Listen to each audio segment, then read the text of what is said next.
we'll go ahead and go live for a couple of these overachievers that come in early can tell us about the. So we're live now. We are? Okay. Yeah.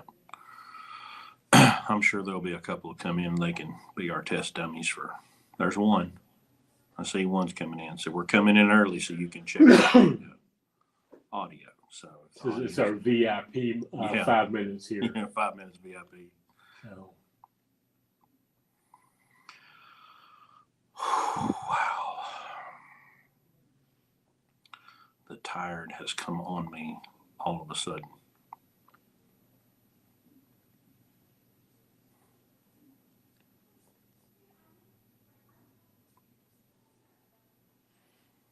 All right, 2 of y'all so far. Where's 9? There's Carrie. Sounds good. All right, good. Hopefully, we've exercised all the gremlins and demons from what we're dealing here. So yeah, we've Larry and I've been in this room pretty much Since Thursday. Yeah, and we got some exciting stuff to show y'all. So we'll get started here in about 4 minutes. Okay.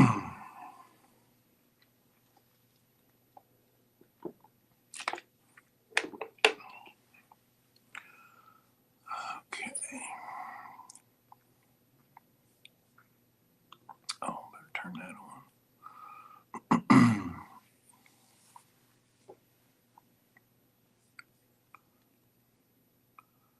So that's interesting. We did 962,000 miles last year and 912 this year. We drove less miles this year. Interesting. About 50,000. Well, we had less trucks at the end of this year. We had less trucks last year at the beginning of the year. We started with 7 and with 13. This year we started with 13 and it was 7. Interesting. You gonna have some year-end numbers for everybody? I don't know. I'm not quite ready for that yet, but we can talk numbers if they want to. I just did the last, settlement this week. So, the numbers are there. I don't have all the, I still have some expenses that I haven't posted yet. So I'm not done. The revenue's done. All revenue we're going to have is there. So,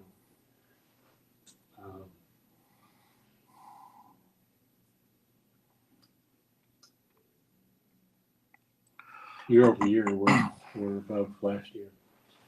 What about revenue from? Will we do more revenue this year? I gotta look at. This is 1099 revenue from Landstar. I thought it was like 3.3. Well, No, that was gross. yeah.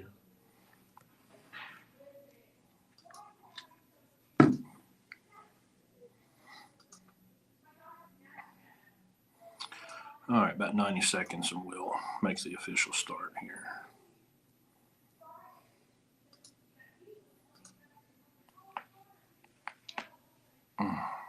Yeah, we're slightly up over last year, but hell, last year was the best year on record. This year we're right there. So.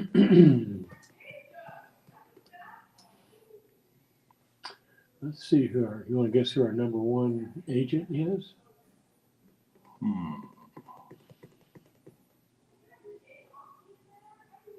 Yeah, that's not easy for you.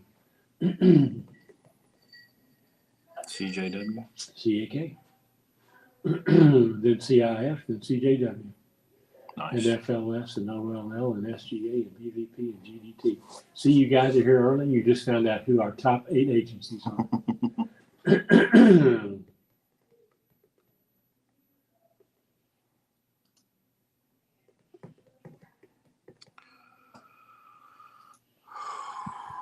Right. All right.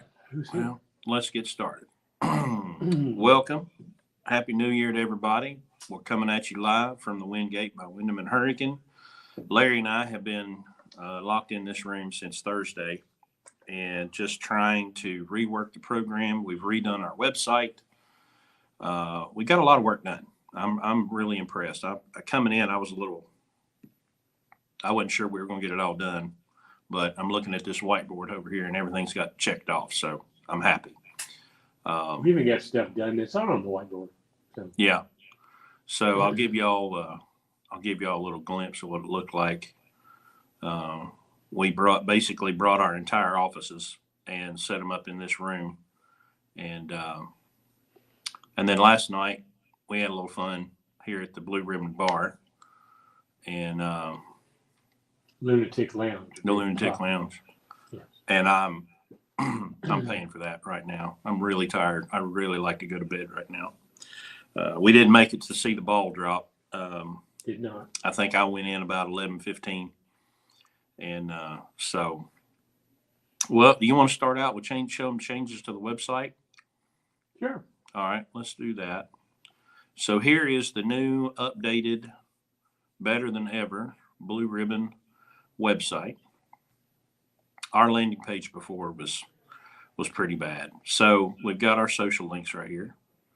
And then we tried to answer some of the questions. You know, what's a lunatic? What's a lunatic truck? You know, since our viewership and our engagement has gone up over the last month or so, I can see that a lot of the emails and comments that we're getting are, you know, what's a lunatic and what's a lunatic truck? So I've added that to the website. So here is, this is what is a lunatic? As soon as it decides to update.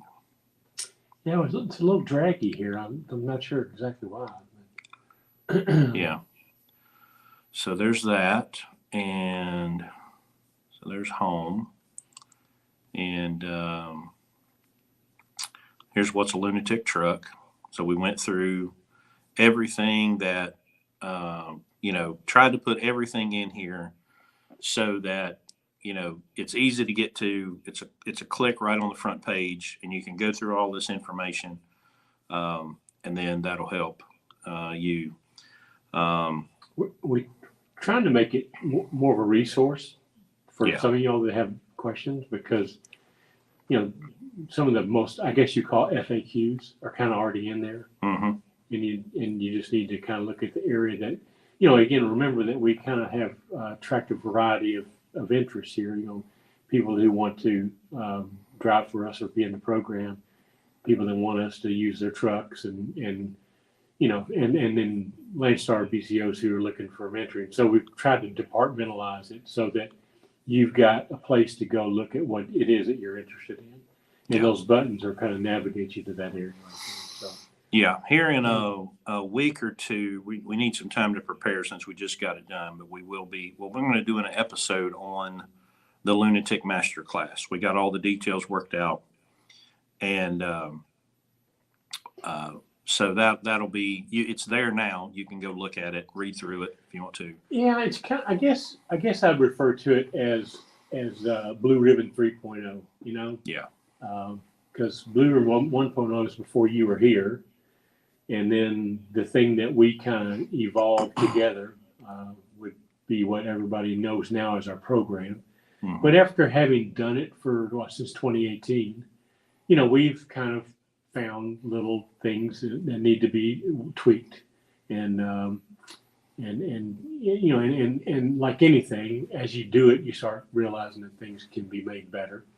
And so that's the primary reason. That was our goal this weekend. Really, was to get the 2023, what we're now referring to as our 2023 Masterclass training program, to get it on paper, and we've got that accomplished. So it's, you know, it's not hugely different. I mean, obviously the basics are still the same. Our core principles are still the same. The model is still the same. We've just basically tried to. In the past, we've kind of done that. Our teaching method was to give you everything on day one and then bring you in and review it as multiple times as need be. And it's overwhelming to everybody. There's nobody that's come here and left here with, after, you know, orientation one, and retain more than probably 10 or 15%. So the way we're doing it now is we're just sort of doling it out in over 3 different visits to West Virginia, and that way you've got a chance to digest the first part of it and have a chance to practice it, and then we give you the next part, and then eventually the last part. So that's kind of in a nutshell what we've done. There's a lot more to it than that. We were really shocked when we put this in black and white, and it ended up being like 11 typewritten pages. Well, I think what 11 or 12. Yeah. So it's rather involved, and but thus the need for us to simplify it and make it and break it down into smaller bites, So, I picked up something I wanted to share with y'all this week. I guess I saw it. Somebody shared it with me or whatever, but the Asian my guy, mother trucker, read this email that he got. It's mother trucker. Yeah. Well, I'm gonna share that with y'all right now, and then we'll talk about it. He goes, "Hey, mother trucker, I'm pissed. I'm done. I've been trucking for 7 years. I bought a 2019 Peterbilt 389 for $250,000. I still owe over $100,000 on this, and I still owe another 3.5 years left. And he owes Bob $5,100 a month is his note alone, and because he's running the spot market, he's not making his payments, and so he's just pissed. He's done with the regulations. He's done with everything trucking, and he says he just wants to drop his keys off and keep the motor going. He doesn't care, right at the fuel aisle, and just walk away from trucking." So it's the regulations. It's Yeah. He's mad at the fuel, so he's going to park his truck at the fuel line and block it and leave it there. Yeah, well, it's typical. $5,100 a month truck payment. Hang on a minute. Somebody's saying your mic is not going through the computer. Can you hear me? I can hear you perfectly, and we're both going through the same audio device, so I can't imagine if they can't hear me. Somebody else give us a sound check on me. Everybody else said it was good. Okay. And I've got all the settings the same, so. Yeah, Larry got an echo. Wow. That's probably not a good idea. He says we can hear him, just a little echo. Well. Okay. Well, when we can get, for some reason, when we get here and we're out of our normal professional, high quality studios that we have at home, things just don't work right in here, and I can't explain it.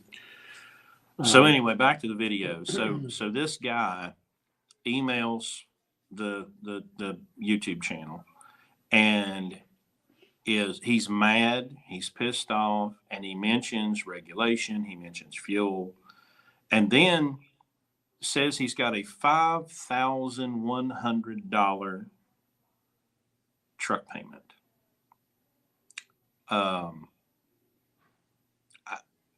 Why he's not mad at himself for signing up for such stupidity is beyond me.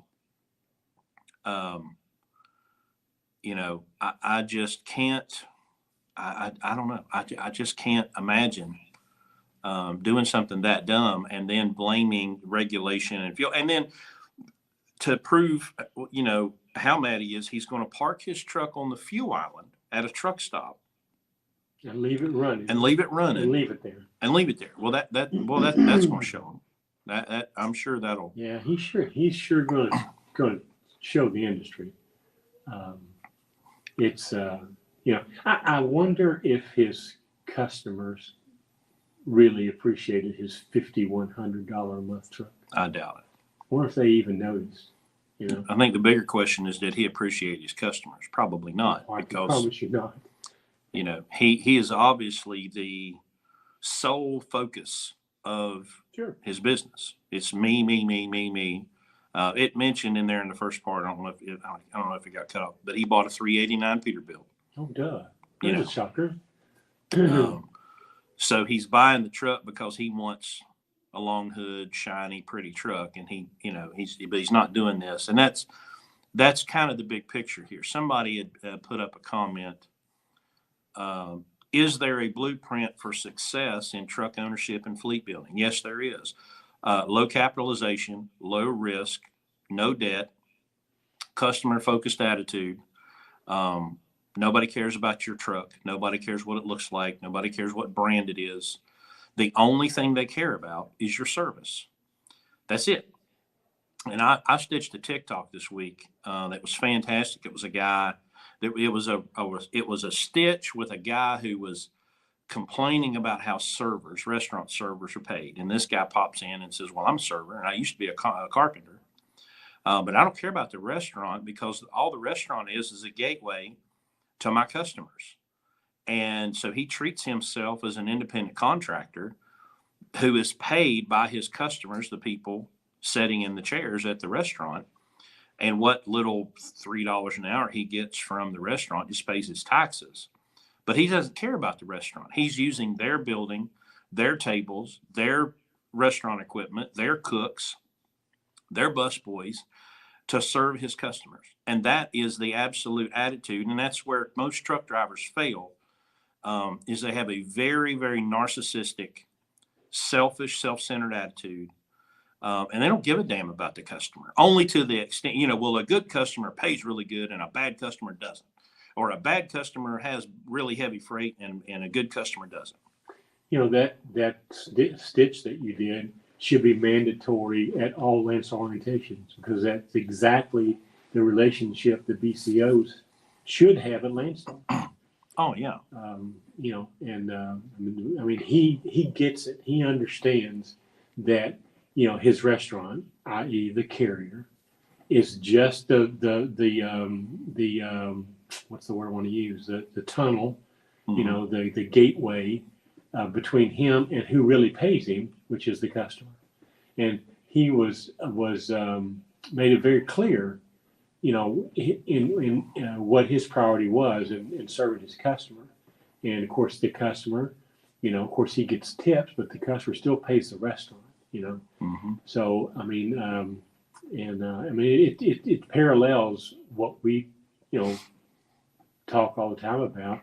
People are so taken up with Landstar and their 35% and not understand the relationship between the BCO and the agent, the BCO and the customer. He made it very, very clear. Is there a way you can link that? Is there a way that these guys can find it easily? Just go to the Asian My Trucker channel on YouTube. It's there. He's got a big thumbnail about the guy leaving his truck on the fuel island, so you can find it on his channel. I see it all the time.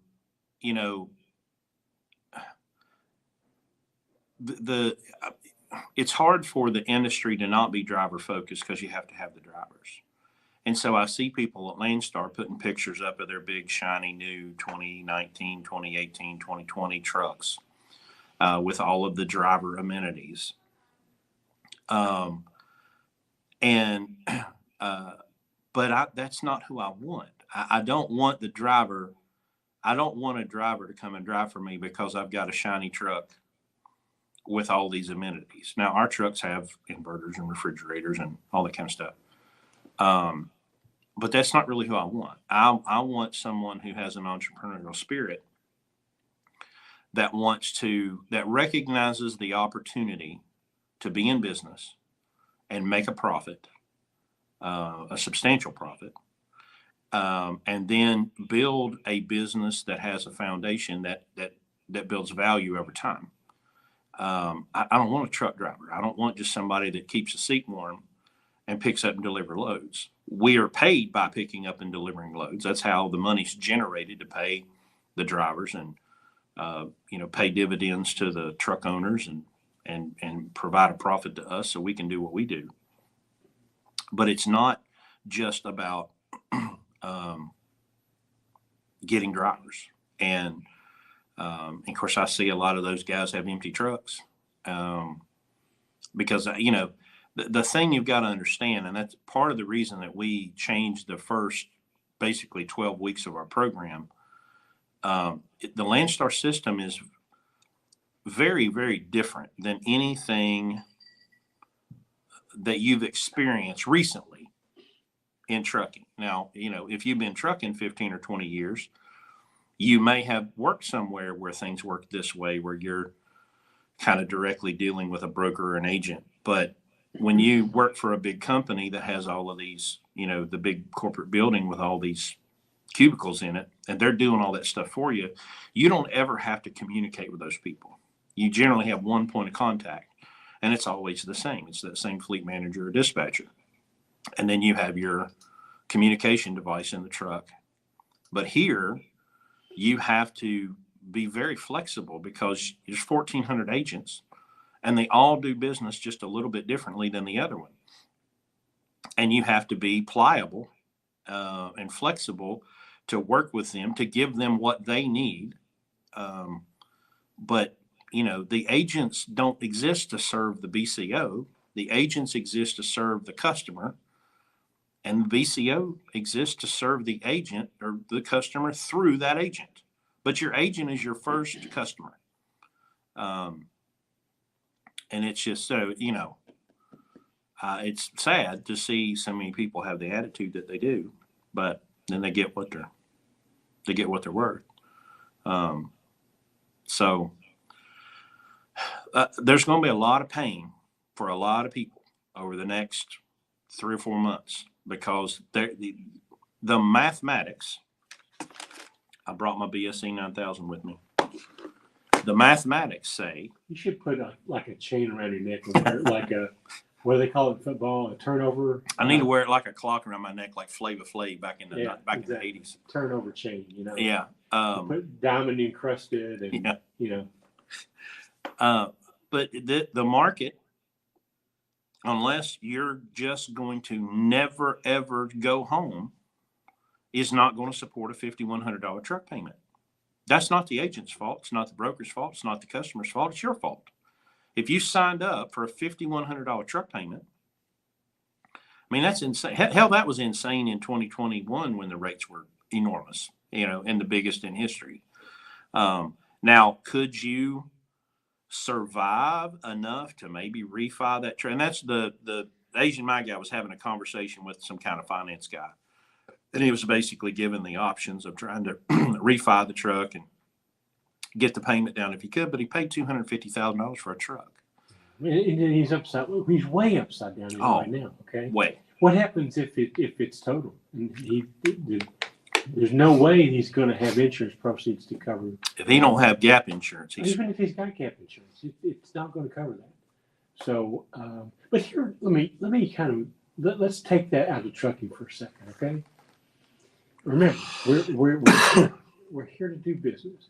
If I can conduct business and compete with you and deliver the same freight to the same customers to you with no truck payment because I went and spent $20,000 of my money on a truck, and you went and financed $250,000 for the same piece of equipment, that's just insane.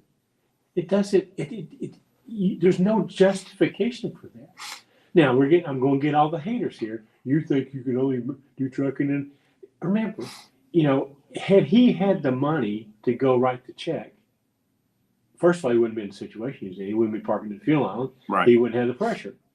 But he didn't do that. He went out and completely leveraged it up to his nostrils. Okay, and now the market won't support it. I don't know if this how experienced this guy is. I don't know, but the bottom line here is that we preach it every weekend. You're not going from 12th grade to 13th grade when you leave a company driver and go buy a truck.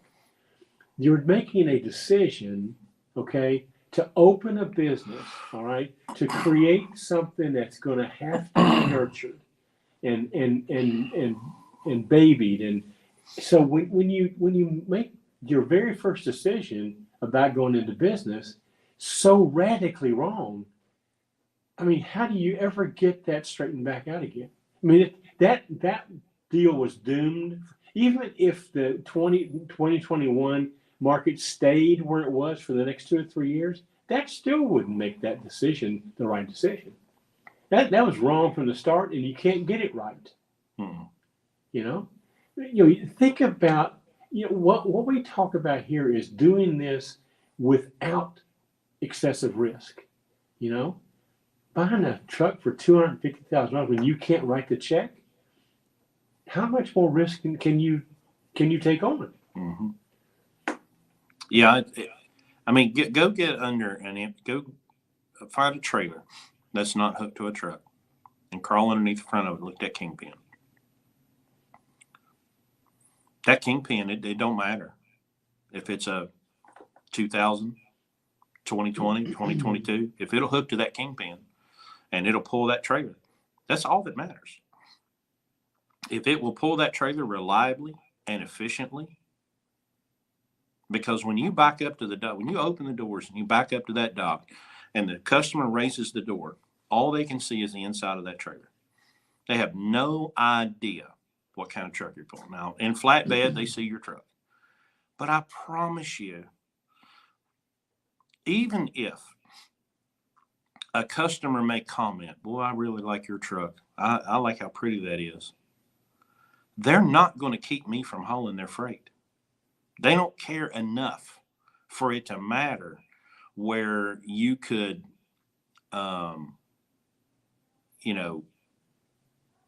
justify borrowing money.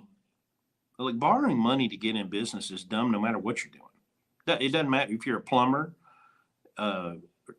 general contractor. Borrowing money to get in business adds unnecessary risk to your business. Trucking is risky enough as it is. To add that much, a crippling amount of debt, because one misstep, hit a deer, and then go try to get your truck, because that truck's only going to be fixed at the dealership. Let me present an argument to you here, okay? The guys who complain about giving 35% of their money to Landstar, because what made me think about this was GT right here, okay? That's stupid to do from their point of view, but it wouldn't be stupid to spend $5,100 for a truck at Fairchild in Washington State voluntarily. I mean, do you see the correlation I'm trying to make here? What do you? For someone to come to Landstar and give up 35% of the money is ridiculous in a lot of people's eyes. But leasing on to Fairchild in Washington State with a $5,100 truck payment is not a bad decision. You're voluntarily giving up $5,100 of your revenue to drive that truck. Why wouldn't you just get a older truck and pay cash for it and put the $5,100 in your pocket? But the same guys that argue to do that will argue not to come to Landstar and give them 35% of the money. It's just a hypocritical.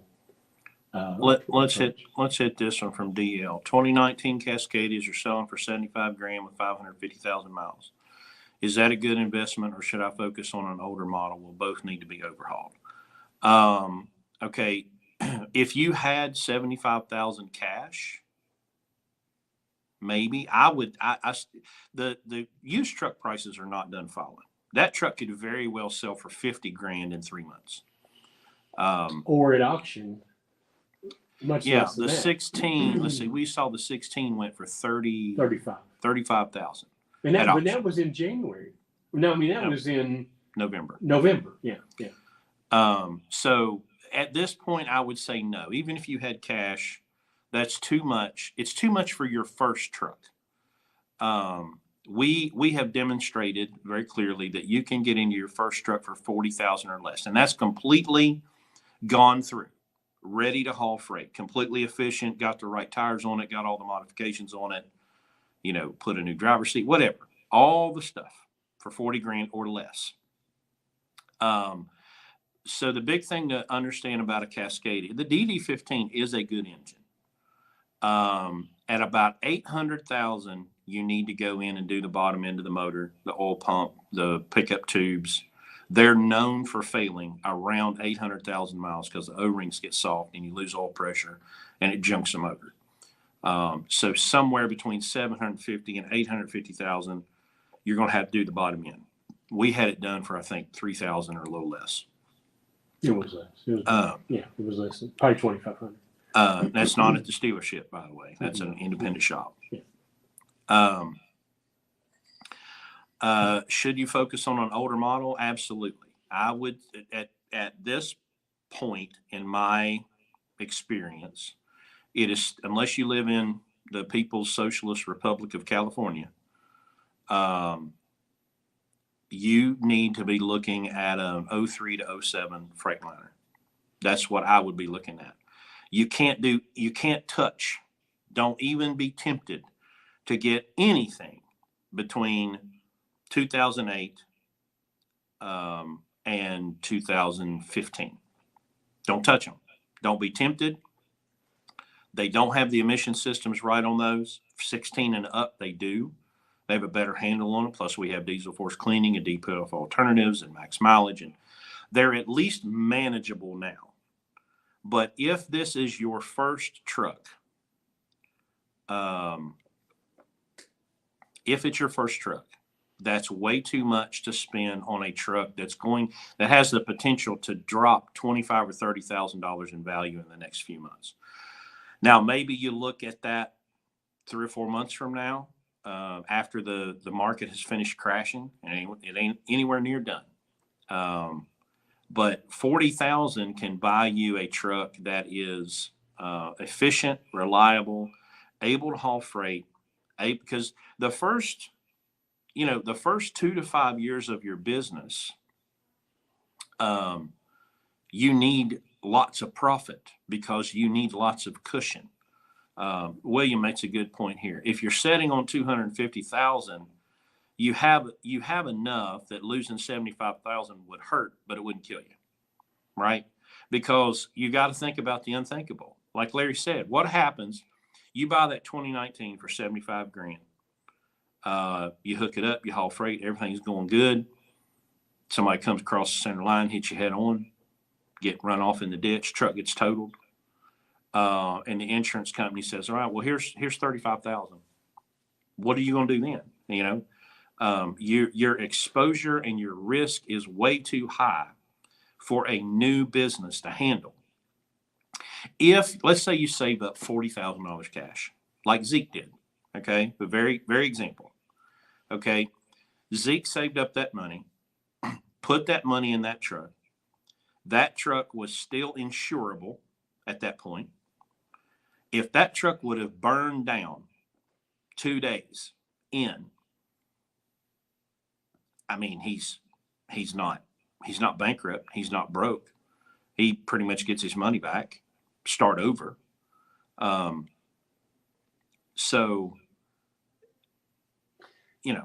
Well, keep in mind, I mean, again, a truck is just a means to an end. It's just a tool. If your identity is that truck, that's one thing. But again, that's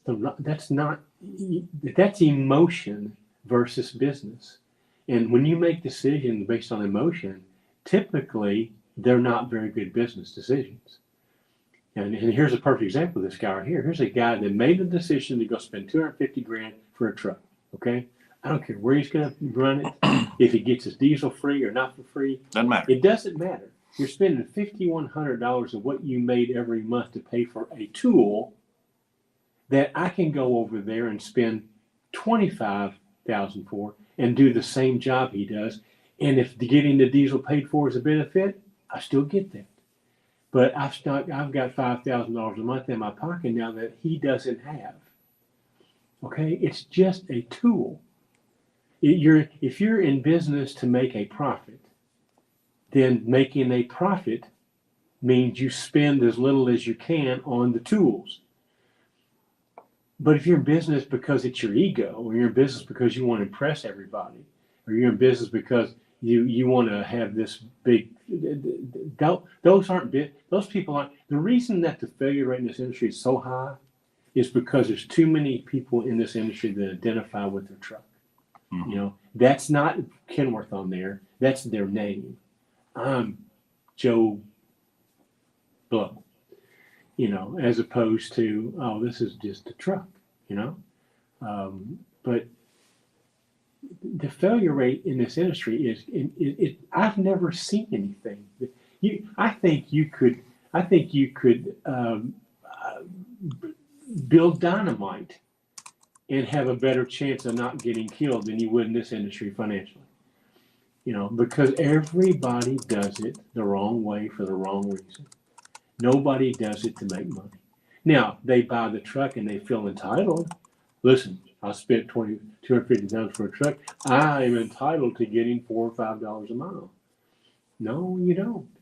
Your customer they don't owe you anything. You're going to compete for the same freight and the same work that everybody else is. And if people out there can compete for it at $1.50 a mile, why are you entitled to get $5 just because you spent more money for a truck?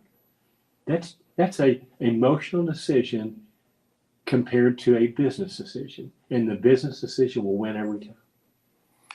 We talk so much about risk, and I'm going to say this before I bring this next comment up.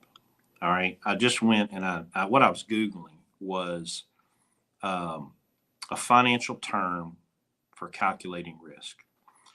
And one that came up was standard deviation provides a measure of the volatility of asset prices in comparison to their historical averages.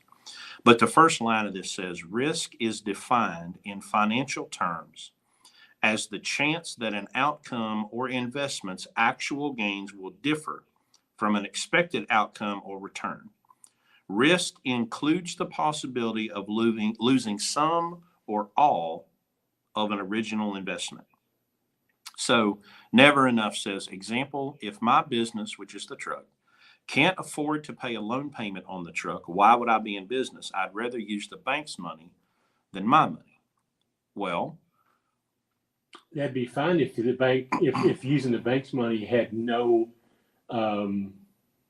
if you were connected to that. No potential negative outcome. Using the bank's money and it loses, you're still responsible to pay it back. So that's the fallacy. And it's not, please understand, it's not that the truck can't afford to pay the loan payment. That doesn't have anything to do with it. Our profits are clear evidence that we could afford mathematically to pay the truck payment. What we can't afford is to have the truck payment if and when something goes wrong. If and when something goes wrong and you have that debt load, because that bank doesn't give a shit. You're not going to call them and say, hey, man, I'm really having a hard time. They don't care. They're going to repossess the truck. They're going to bankrupt you. They don't care. So, yeah, there's a principle of using somebody else's money other than yours. I get all that. But what we're talking about here is you're starting a business, one, in a already volatile, risky industry. Period. Trucking is risky. Trucking is volatile. Always has been, always will be. When you're adding that debt load and that payment that has to be paid, then that's just more pressure on your brand new business. When we brought our new babies home, they required so much extra care. And we had, if we didn't manually feed them, they would die. All right. And I mean, I got an 8-year-old right now. Can't leave him home by himself. You cannot add that level of risk to a new business. Larry has said on this show 1,000 times, if you have an established business that has a healthy maintenance account and all your taxes are paid, and you have a legitimate business and you get to the point that you want to make an investment in a piece of equipment that's $75,000 or $100,000 or $150,000 and you can write a check and pay for it, go ahead. Doesn't matter. We deal with the first time owner operator buying their first truck. Okay. The big part of the reason that we're at Landstar is risk management.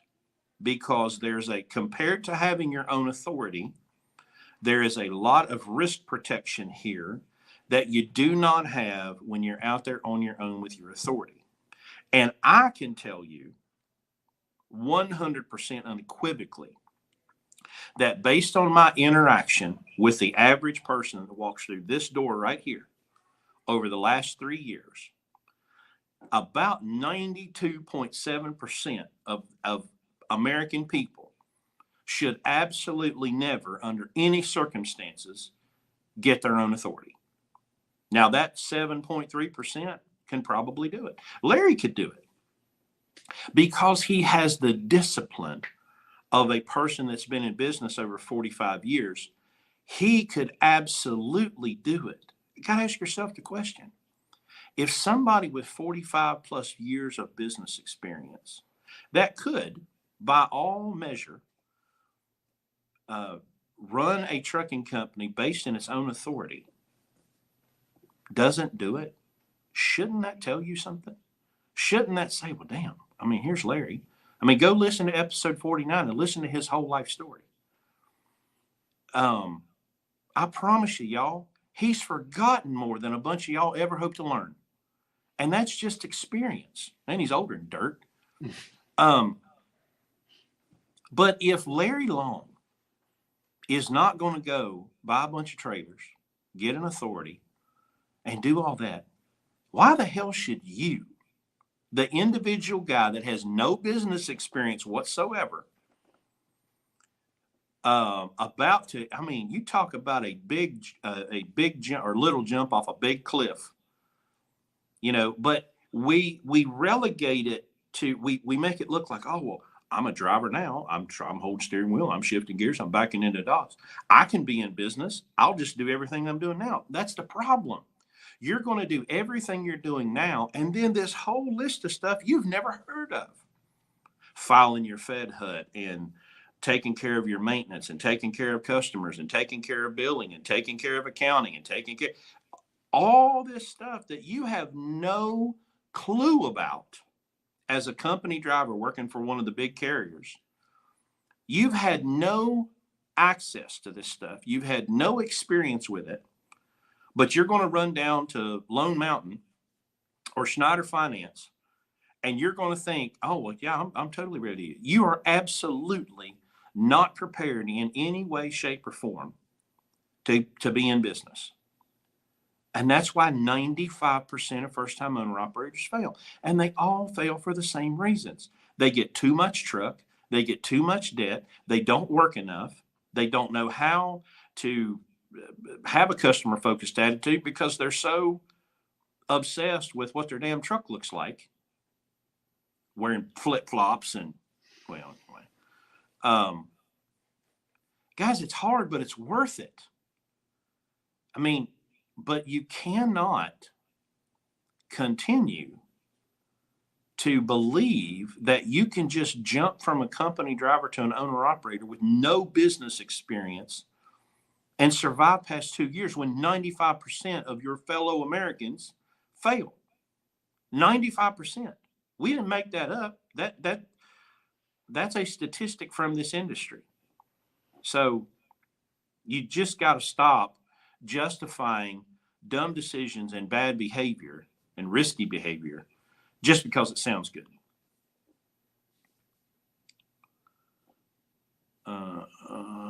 Also, this is a myth that if you buy an older truck, okay, that it's going to continue to cost you money. I've only bought one truck ever that had less than 500,000 miles on it, and that was the first truck I ever bought. And today it has 1.85 million miles on it. Okay, I never had the engine overhauled, by the way.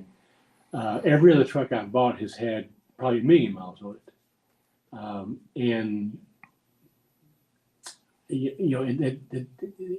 none of them are in a dealership waiting for a one box. None of them have the sensors on a slow boat from China in the Pacific Ocean that we can't get. All of those trucks are repairable, and most of them are repairable within a few hours. And the parts for those trucks are a fraction of the parts for your new trucks. I don't have to get Kenworth's PACCAR's permission Mm-hmm. to change the Speed speed sensor. limiter on one of our other trucks. So you can't listen to all of the experts out there and make the decision.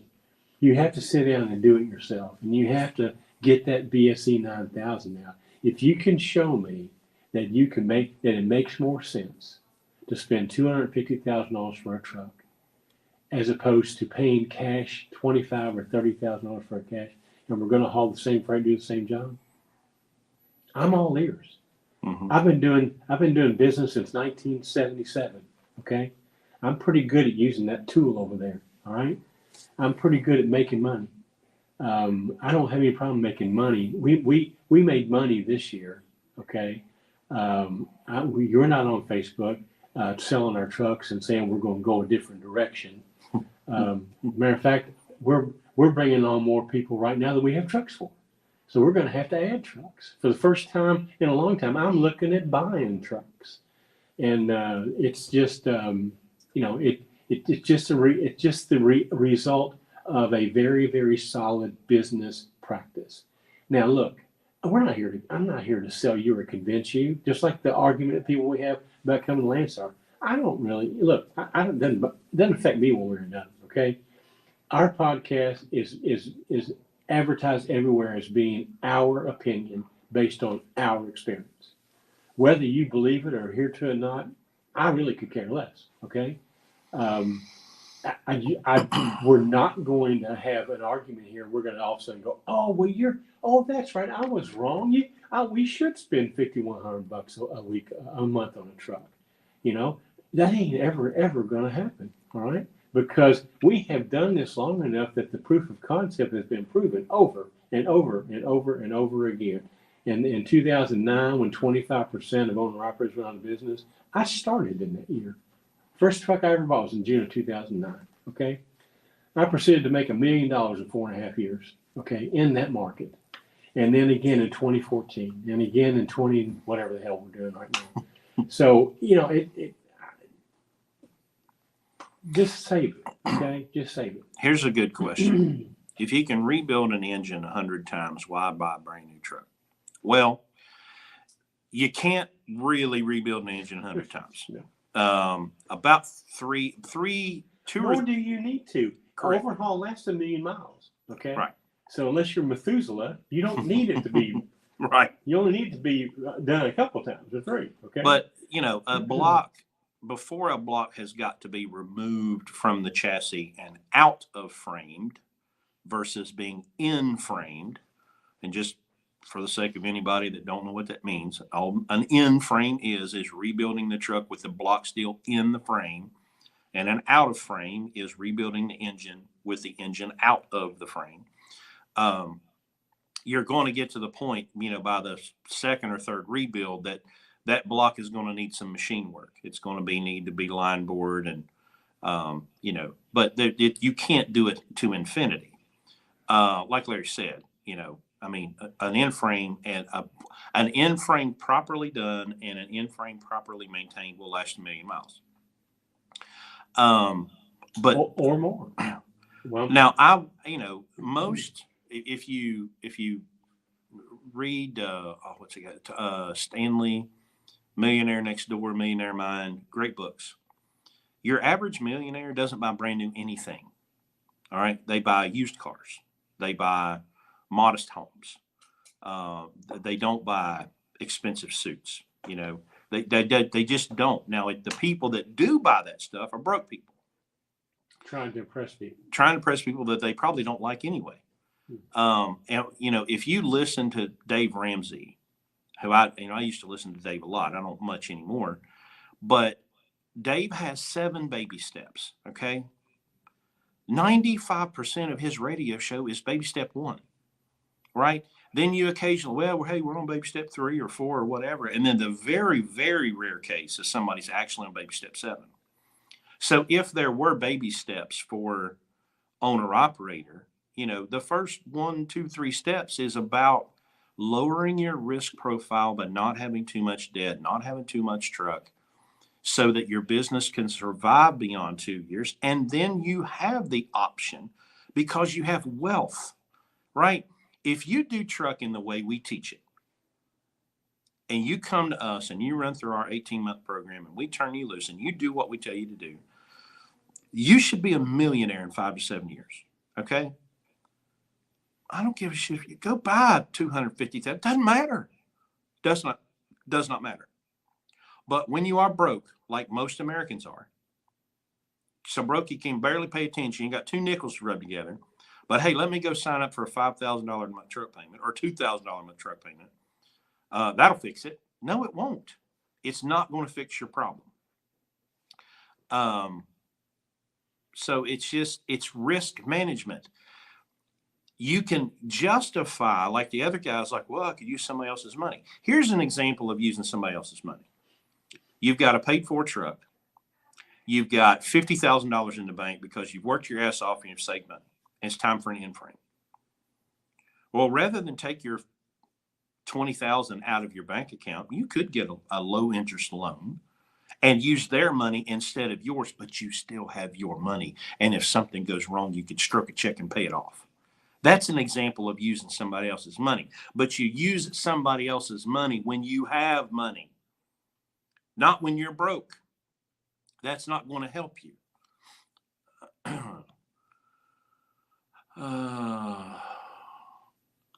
Oh, no, wrong one. The thing jumped on me. Where'd it go? Oh, my gosh. I lost it.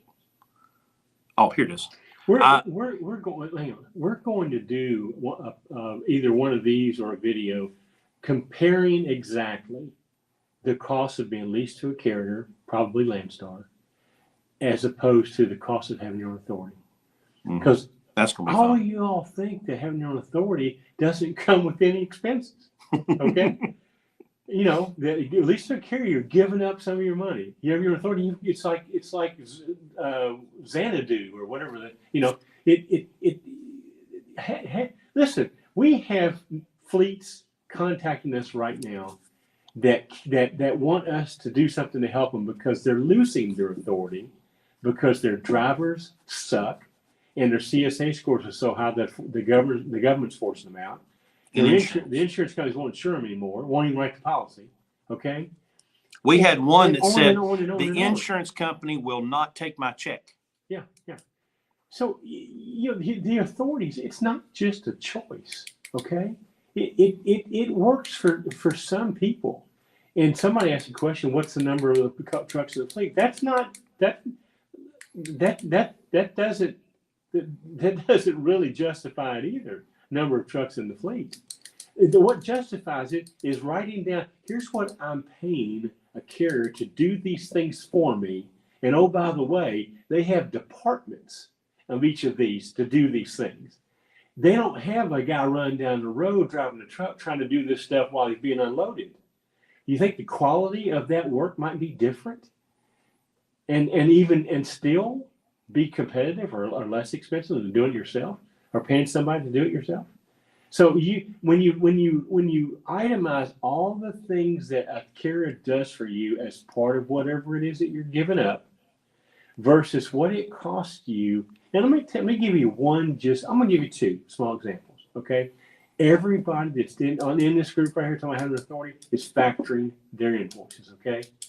All right. That's just payday loan. All right. That's payday loan. The other thing is, listen, I've been at Landstar since 2012. In the time I've been here, we've had 4 trucks total for whatever reason. Not once has any of my insurance gone up 1 penny because of that. If a guy that I want to hire qualifies for Landstar, my insurance underwriting doesn't go through another process, and we have to factor in the risk that driver brings. But in your own authority with your insurer, everybody you hire is going to be judged, and your premium is going to be adjusted based on the risk that driver has. And you total 4 trucks, I doubt you're going to get written. So it's not the same. You know, it's not like I'm going to choose to do this, or I'm going to go get my authority. Somebody said, "What is it, a one and done? If you get in and screw it up, can you do it again?" I don't understand that thinking. I don't understand that thinking. Somebody asked, "Well, instead of talking about how you go broke, how do you make it?" Well, if this is your first time ever listening to us, I'll tell you real quick, okay? Here's how you make it. You don't borrow money to get in business. Number one. Step number one. Ever. You don't get in business with something you know nothing about. Okay? And just because you're a really, really good truck driver doesn't mean you know anything about the trucking business. Okay? So those are the two first things you do. All right, is don't make those mistakes. Second, don't pay more for what you need than you have to. All right? We've talked about it all night tonight. Why buy a $500,000 Coke machine to sell Cokes with if you can buy one for $500? They both do the same job. Yep.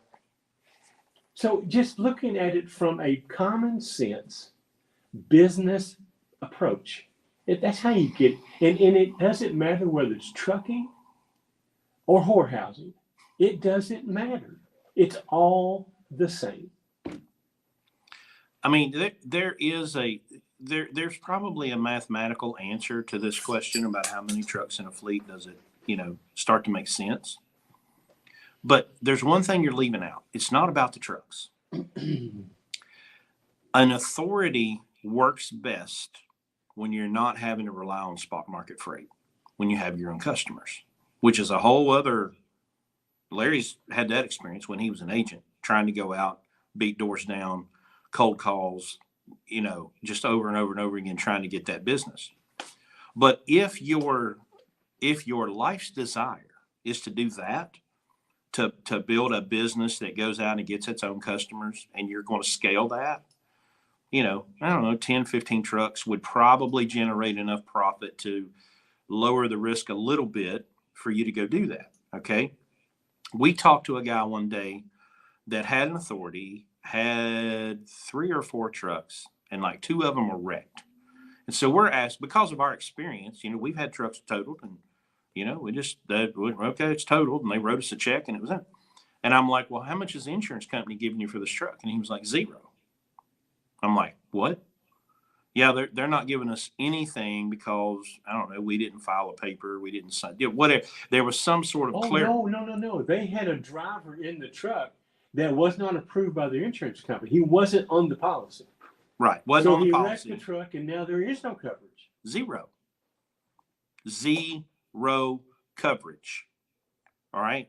If you think that you are going to, as an individual, take on the unbelievable responsibility of running a trucking company with your own authority, and do it better and do it cheaper and do it more efficiently than someone like a Landstar or Anderson Trucking or whoever, most of the lease contracts are pretty similar. We give you cargo liability insurance, or we give you access to a trailer, or we do whatever for this percentage of the freight. But it is insane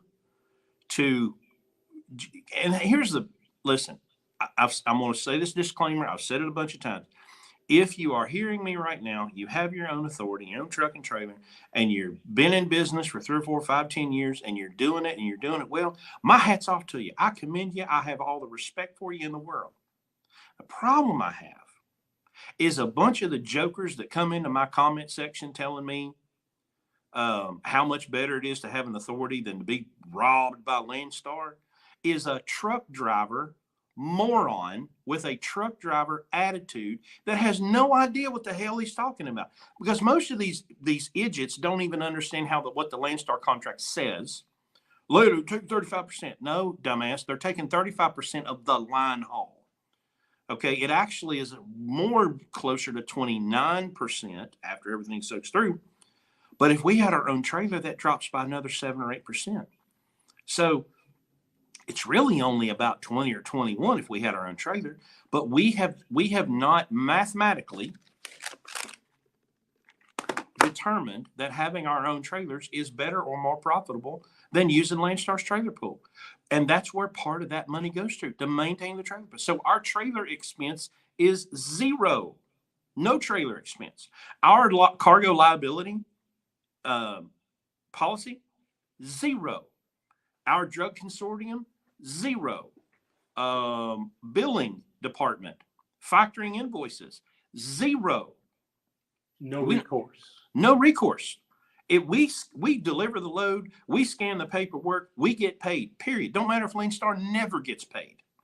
We get paid every single time, and we don't have, they've got $1 million billing department down there. They have the best hazmat department in the industry, by the way. And if you're a BCO right now listening to me and you're not scanning your paperwork in and letting hazmat people look at it before you haul the load, you're an idiot. They are, they have, you talk about somebody's forgotten more. They have forgotten more than the road pirate can ever hope to learn. But it's like you get, they think that you get nothing for that 35%. We get a whole lot more. And you get everything if you have your own authority. Like there's no cost. Okay. Just the fuel discount alone that we get because Landstar is so big and has such a good negotiating department at LCAT, that alone, I mean, Chris, you made a point on YouTube the other day about something about some of them talking about just around 35%. And you showed an example of a fuel purchase. I mean, if you look at how much money we save every year on fuel, it's because of the discounts we get at Landstar, and then tires, among other things. I mean, the purchasing power of a big carrier is hard to match with a little bitty company with your own authority. What are you going to walk in and negotiate a deal with Pilot, to get 25 cents, over cost or whatever? You just have to compare apples to apples. And once you do that and you take away all of the he said, she said, I saw it on YouTube, I heard a guy at the counter at Petro say, you take all that out, the bullshit. That's why we call that the BSE. It's a bullshit eliminator. Okay. Once you get all that out of there, then it's an easy decision for most people to look at and go, oh man, look at this. If you keep the emotion out of it, So that's the, that's how you get it. To answer somebody's question, that's how you do it. You do it like that, without emotion. You do it with what makes sense, black and white, profit and loss. Hell, most people don't even know if they're making a profit and loss because they have no idea. They don't know their numbers. They don't know how to find their numbers. They don't think it's important. I can't tell how many times we see guys at Landstar going, if I have to worry about what fuel costs, I'm not getting enough rates. Well, I got news for you, okay? That ain't working right now. I would love one of these guys that says stuff like this. You're giving up a percentage for every single load. That's crazy. But if you have your authority, you don't. Landstar is a joke. I wouldn't recommend anyone to lease on with Landstar. Okay, how about this? How about you bring your books over here to West Virginia, and you sit down and compare your books to his. Okay? But they're not going to do that because they're just going to bark this bullshit over and over and over again. Landstar's a joke. Answer me this question. GT, why would Larry Long, a 45-plus year businessman, be at Landstar for 10-plus years if it was a joke? Because he's stupid. Yeah. Listen. Again, I don't know why we argue with these fucking idiots. But because it's fun. At least number one, I'm glad I keep telling everybody Landstar joke because I really don't want you to come here anyway. Okay. Yeah. Well, especially, here's the thing. Landstar has some amazing customers with some amazing contract rates. Until you guys come here and screw until idiots and assholes like this come and they do come over here, and they've got this narcissistic attitude with the axis of the universe running through the top of their head, and then they piss off the customers, and we lose the direct freight because of jackasses like this. So, great. If you think Landstar sucks, guess what? You don't have to lease a Landstar. It's awesome. It's awesome. You can stay in the comment section babbling on horse shit that doesn't make any sense. It's not based in any factual information or metric. But again, we are here because let's be honest, he ain't got to do this. He don't have to do this. He's got plenty of money. I desperately have to do this. Okay. Hang on. The basic question here was, tell us how to make money. Quit telling us why make people fail. Well, first of all, they're related. Well, yeah. But second of all, being at Landstar or a carrier, it doesn't have to be Landstar. Doesn't matter. We like it here, but it doesn't matter where. But being at a carrier, if you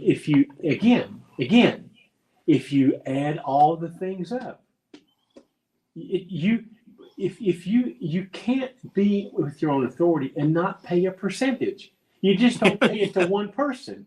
You pay it to the fuel guy, you pay it to the insurance guy, you pay it to your maintenance. All the things that you pay list for, we don't. And a lot of things that you do, like factoring, GT, because I guarantee you're factoring your loads. 100%. We don't. Okay? Unless he's the guy that's leased to some carrier. Hey, okay. Well, the short bus. That's the most appropriate name in the history of YouTube. If you guys would get your authority, you would see a lot more. No, we wouldn't. We would not, because you have costs that we do not. Period. I can't believe that this belief is so prevalent. I'm shocked, basically, that people would get on here and argue that, and they have no proof of that. No clue. None. You have no way of proving what you just said. None. But boy, I would love you to bring your books. If you have books, it's unlikely. But if you have books, why don't you come down and we'll do a live podcast. We'll lay your books out on this table, and you can go ahead and show us how much more money you made in 2022 than we did. It's nonsense. But we don't pay for stuff that you have to pay for. Period. It's just a fact. All right, I'm done with this bullshit argument.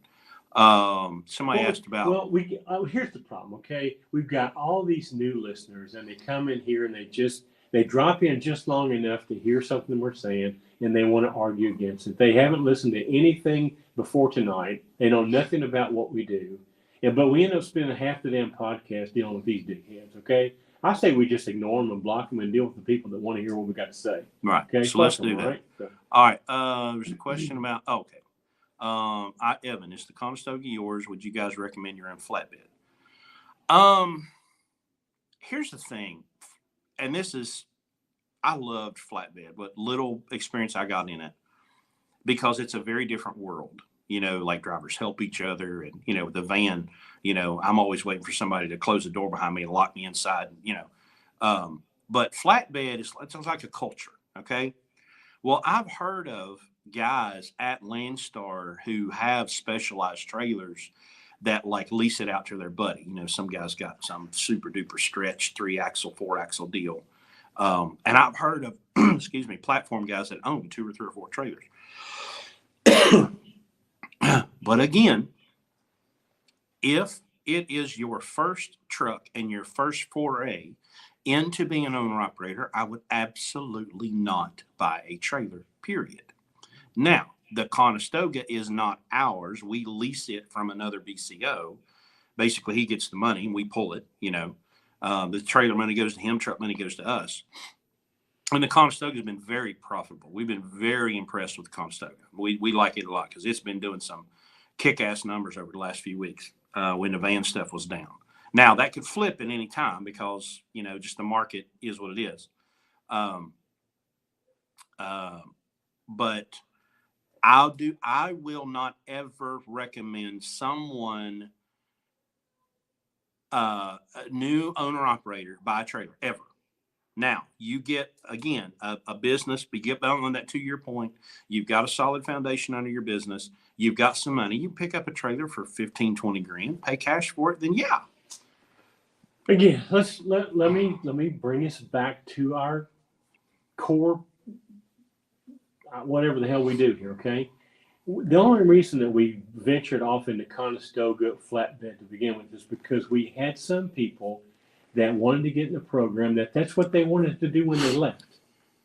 So we brought them in here, we taught them the basics, we pulled a van, and as an advanced part of the program, we wanted to give them the chance to have experience with platform. We fortunately, one of our strategic partners is a super platform, heavy haul, big, all that kind of shit guy. And so we approached him, Phil. You guys probably heard us talking about it. He's usually on here. Yeah. But we approached him and say, Phil, would you be interested in working with these guys and showing them the ropes and getting them used to platform? So we don't certainly teach them. We don't even recommend you do it. Again, remember what we do here. If you're a company driver and you're thinking about becoming an owner operator, you're our market. All of these other yahoos that have their own authority, one deal, I don't give a shit about them. Okay, that's not who we're here to help. We usually have 12, 13, 14, 15 trucks. We're interested in helping 15 people not make the mistake that most of these guys have made or going to make. Okay. We want you to be in business in a couple of years, okay? We want you to have a profit. We want you to know that you have a profit because you have books, okay? And we want you to put as much money in your pocket as you can. And we're here to prepare you to do that. That's what we do right here, okay? The trailer thing, no, we don't have to, other than one flatbed, which we only, again, bought that because we have Landstar. There's a waiting list at Landstar to get one of them. So if we got somebody that wants to practice on flatbed, we needed a trailer to be able to do that. But we don't own any van trailers, nor would I ever own any van trailers, okay? Because I can't keep them for what I pay Landstar to use them, okay? I can't do them. Trailers aren't for you. They use tires and brakes. People run forks through the sides of them. Drivers screw them up, back into shit. I can't do that for what I pay Landstar to use theirs. So, again, itemize it. What do we pay? What do we get for our 35% at Landstar, and what do you have to pay with your own authority for the same things? And listen, if you'll do it and be honest about it, and not be prejudiced and biased when you start into it, I think you'll see. Here's the other thing I need, and I need everybody to hear me. Okay. So, I mean, in a way, it's kind of good that these clowns come in here raising hell. They make me drink. Hear me clearly. Okay. Let's say that this short bus guy who says he's billing his own customers and on 30-day. Again, I've said many times, if you have your own authority and you're doing it well, I commend you. Because you're very, very not the norm, okay? But guys, we have people coming in here to do our program, and we find out they don't really know how to drive trucks all that well. They don't know how to read maps because they come from these robot training factories. So it would be immoral to suggest to most of the people that have come into our program to go their own authority. They can barely drive the truck. I've had to teach shifting. I've had to teach backing. I've had to teach map reading. I've had to teach stuff as a 25-year driver that I never thought. I just assumed, which, what happens when you assume, that someone that's a qualified driver with 1 or 2 or 5 or 7 years of experience knows how to drive a truck. That's not the case anymore, right? That's not so. When you take somebody like that and tell them to go get their own authority, might as well put a gun to their head and start a pistol. It's suicide. But again, if you have that business skill, that entrepreneurial spirit, and you can do it, more power to you. But I'm telling you, 95% of people walking around today can't do it, shouldn't do it ever, especially when you can lease to a carrier that will do a lot of those things that, I mean, guys, I can't get people to send a damn email.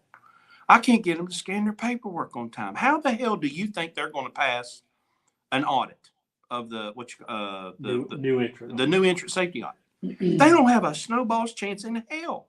I can't get them to send an email when they arrive to the customer or put their damn fuel receipt in Dropbox. You think they're going to pass a first year audit? Not a chance, because you're going to ask them okay, well, where's your stuff? Oh, it's around here somewhere. Oh, I forgot. I got distracted. I forgot to file that paper. It's nonsense. And let's not assume that. Let's clarify what I don't even know how to say it. If you have your authority and you're doing well, or you're succeeding or whatever, let's define what that means, okay? Because success in business means you're paying your taxes, okay? You've got savings and reserve in case things go wrong, and you can survive it. You've got a retirement plan for you and your employees. You know, there's different levels of success. Keeping the trucks paid for is one of them, but what about all the other things? You know, I mean, how many times do I see every day? I had a major catastrophic failure. I'm done. I'm out. Mm-hmm. That's not a successful business plan.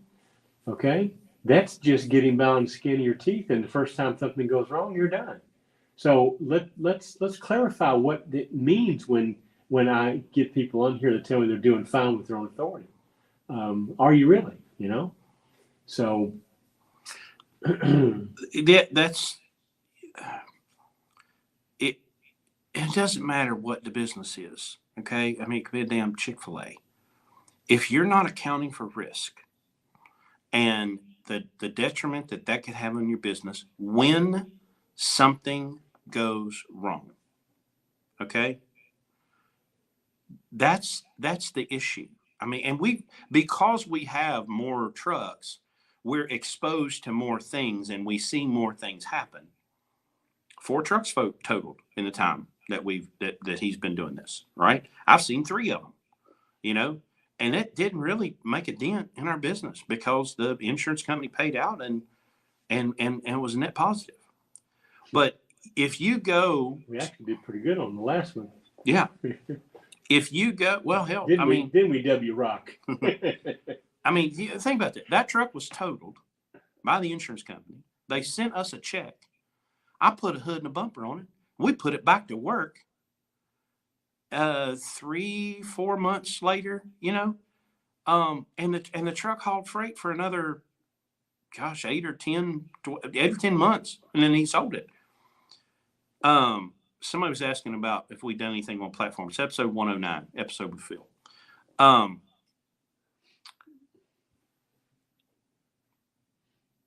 But here's something else I want you to think about.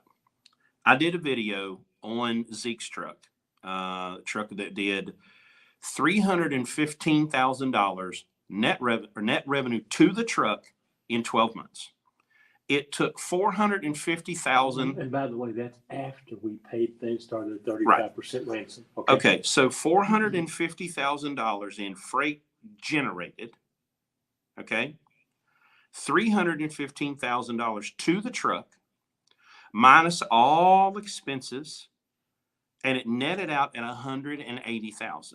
Now, here's my conundrum, and this is something that I can't speak on with any authority because, pardon the pun, because I've never tried to book freight in the open market as like an independent carrier.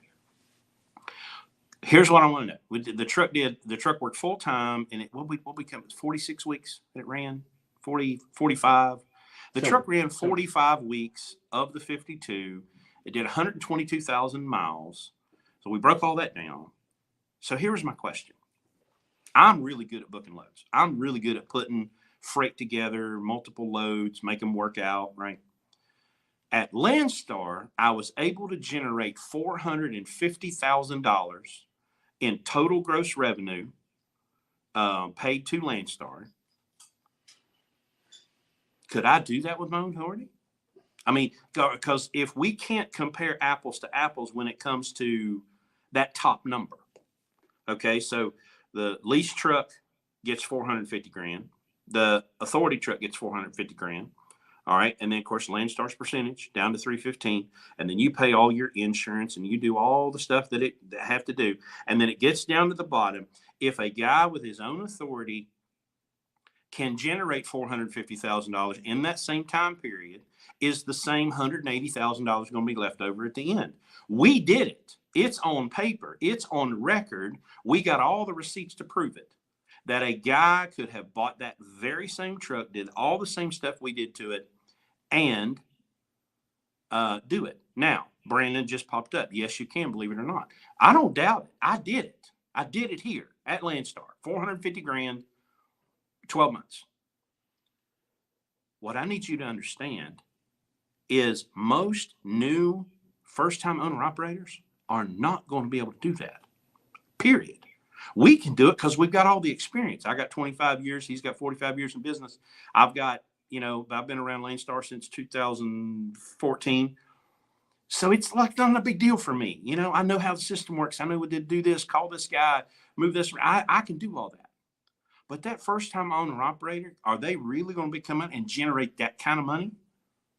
Can the first-time guy, what's the guy that does the podcast, William, Hauling Assets. His name's Chris. Yeah. Anyway. Yeah. Okay. He's got hundreds of podcasts where he's gone through. He got a CDL, he got a truck, he got a trailer. Now he's got a couple, 3 trucks. But but again, he is a seasoned businessman. All right. He was not flipping burgers yesterday and go, you know what I'm going to do? I'm going to go buy a truck and trailer, get a CDL, start this. This is a seasoned businessman that did this.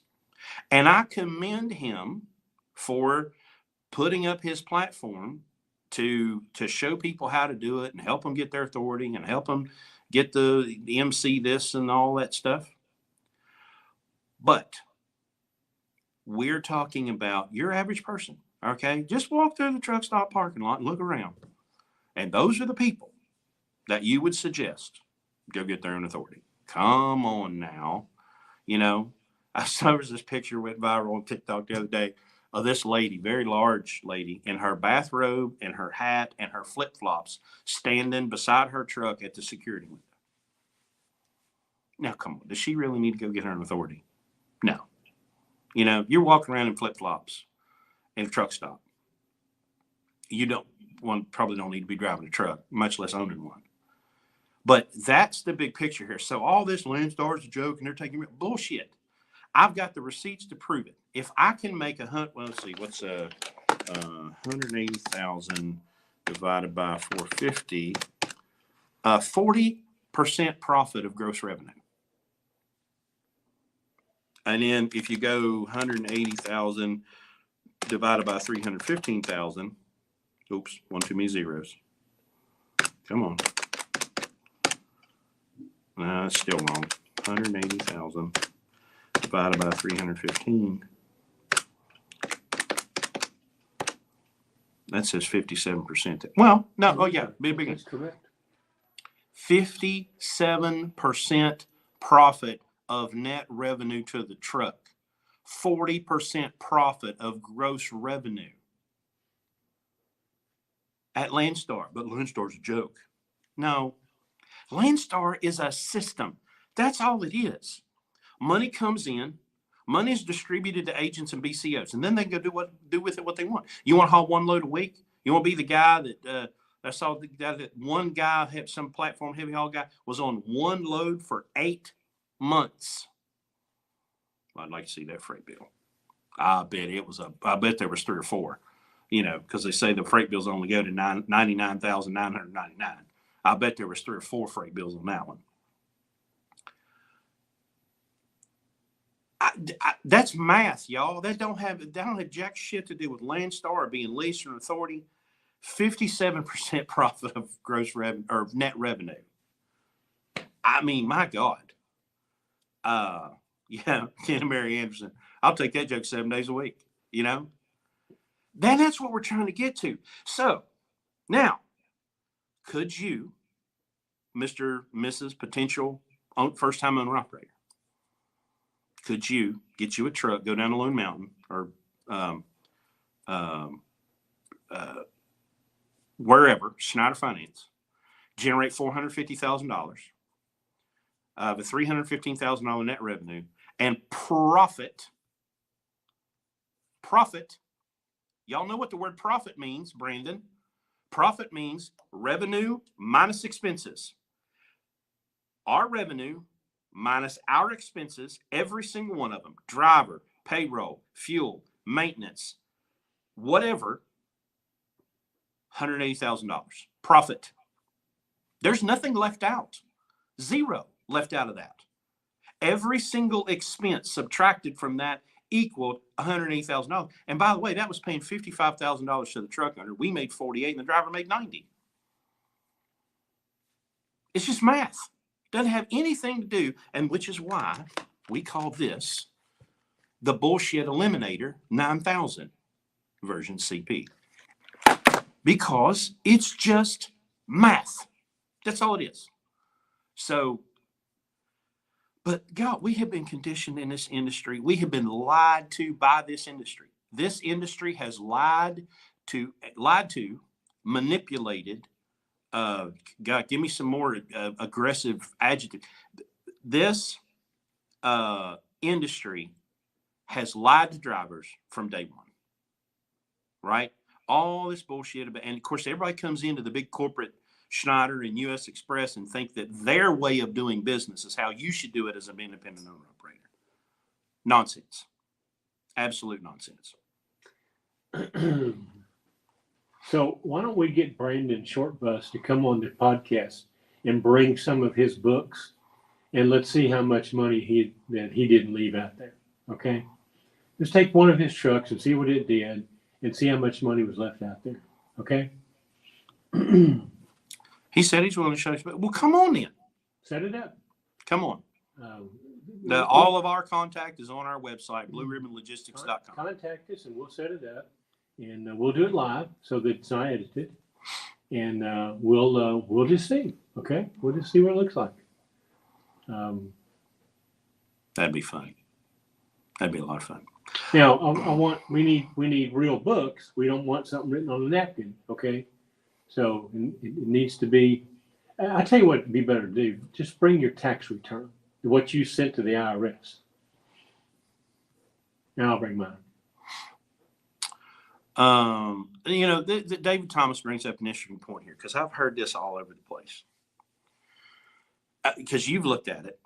I've never personally looked for quotes, but you have. David has. I looked at insurance last year in Florida. The cheapest I found for first year authority was $30,000. And that's for one truck, I'm assuming. David? Probably. I would assume so.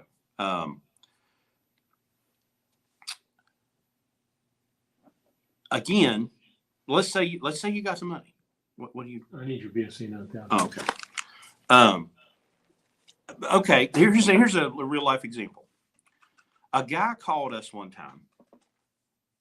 I'm trying to remember the details, but he said, I want you guys. He wanted to buy a truck and a trailer.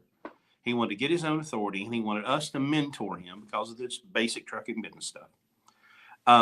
He didn't want to get a company driver job. He didn't want to have to go be a company driver for a year, establish that experience to be able to come to Landstar. He wanted to go straight from zero to owner operator with his full authority, trusted our business acumen to walk him through that process. And I said, show me that you've got $500,000 in the bank, and I might do it.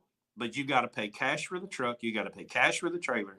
You got to have $500,000 in the bank, and then maybe I'll do it. We didn't hear from him again after that because the risk was unbelievable. Hell, he was going to have to pay me, stupid money because I'm going to have to teach this guy how to drive a truck.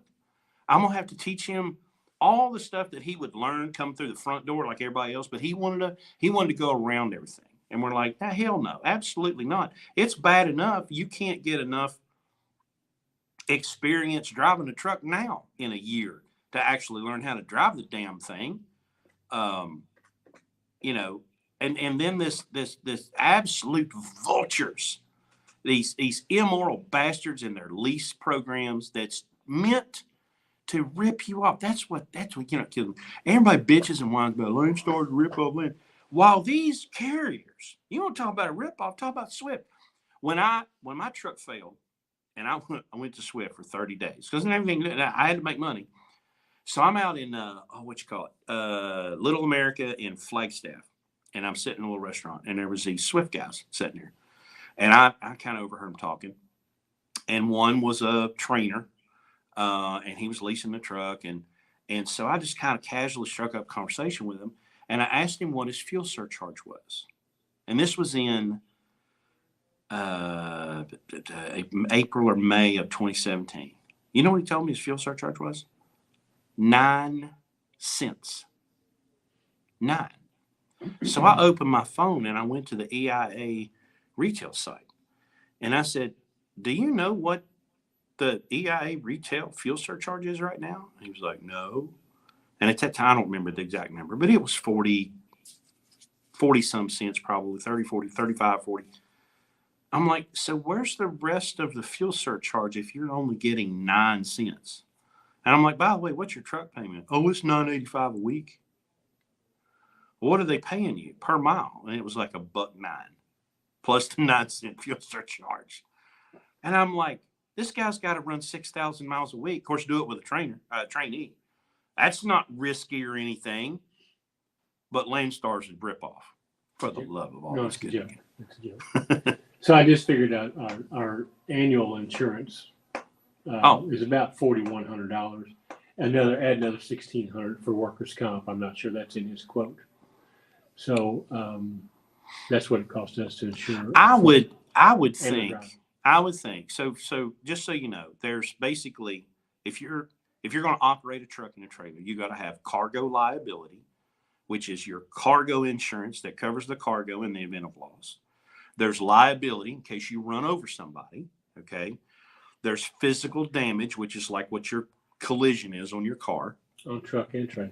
You got to have physical damage. Okay.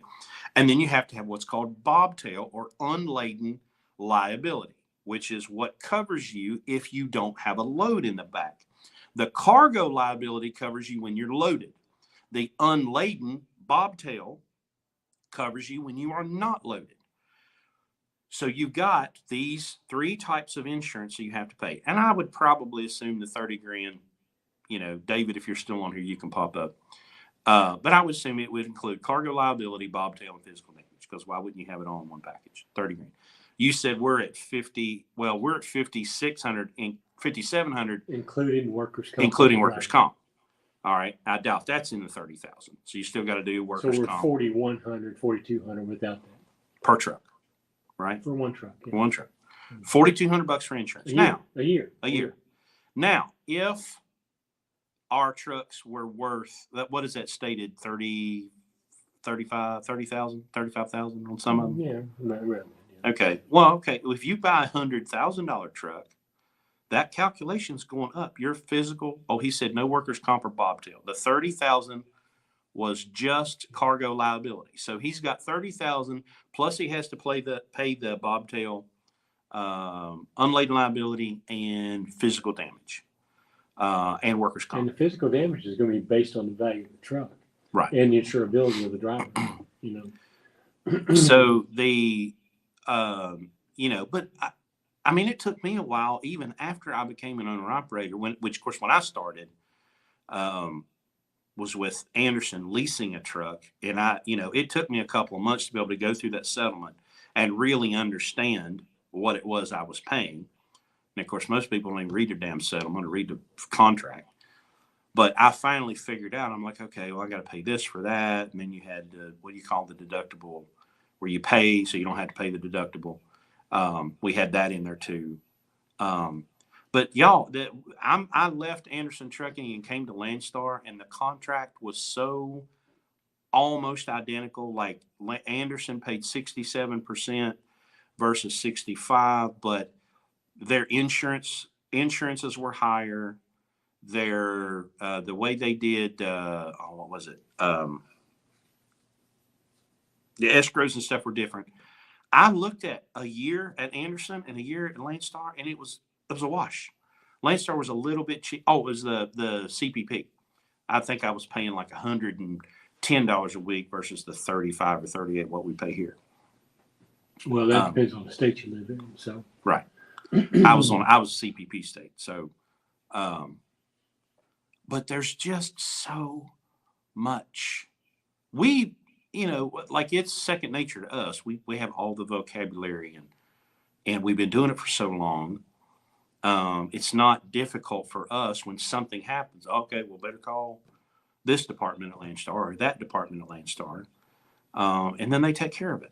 And then it's taken care of, but there's too much risk for a first-time owner-operator to go get their own authority. Now, if you've been at Landstar 5 years and you've got all your ducks in a row and you want to venture out and try that, I can't tell you, what, oh, no, but I still wouldn't recommend it.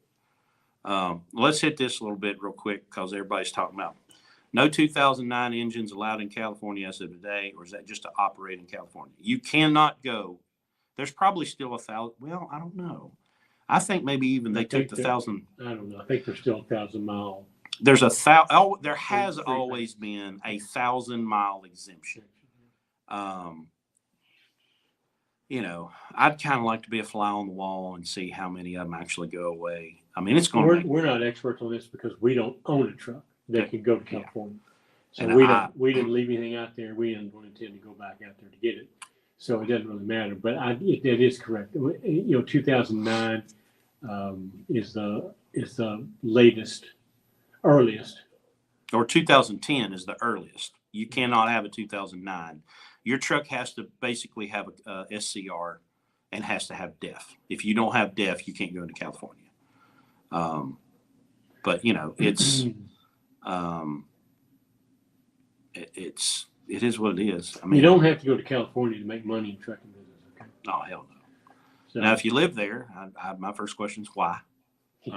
There's 47 other states, continental, of course, Hawaii's not much better, not much to do in Alaska. So that leaves 47 other states. I probably move.